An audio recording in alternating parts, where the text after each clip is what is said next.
In the frontier town of Fairmont, Oregon, someone hung a shingle that said, "Flying machines made here." George Miller was the guy's name. There may be pictures of him somewhere, but until they're unearthed, here's another George Miller. He's a acclaimed Aussie director of Mad Max, The Road Warrior, and Babe, Pig in the City. Miller got the idea, age 15, driving his family farm's grain harvester. A lot of mad ideas come from brainy kids like George Miller, working in the fields and bored out of their skulls. Miller built a small rubber band powered helicopter that shot as high as 30 feet.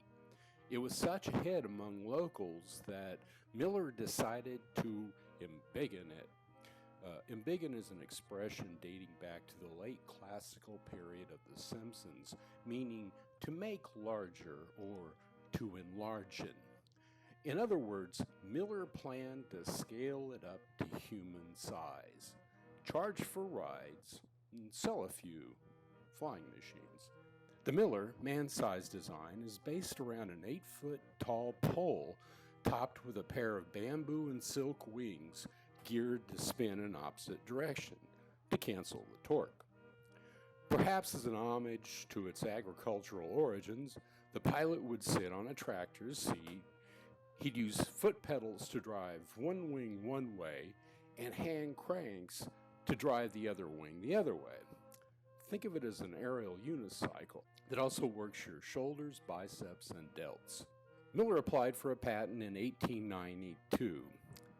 4 years later, someone struck gold in the Yukon Territory. Miller abandoned his flying machine and headed north to Alaska. He was on to something. More than 20 years before, a guy in France named Alphonse Pinon started selling a similar toy helicopter, which spread from France to the United States. In fact, a Bishop Milton Wright returned from a business trip with a gift of one for his two youngest sons. When they tried to embiggen it, it just flew badly.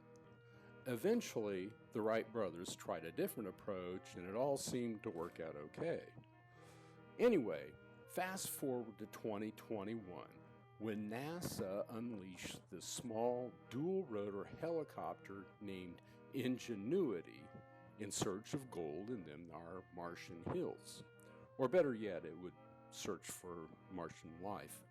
And if you're keeping score, Ingenuity is also the first aircraft to fly on another planet. So the George Miller original dual-rotor concept barely makes the aeronautical family tree.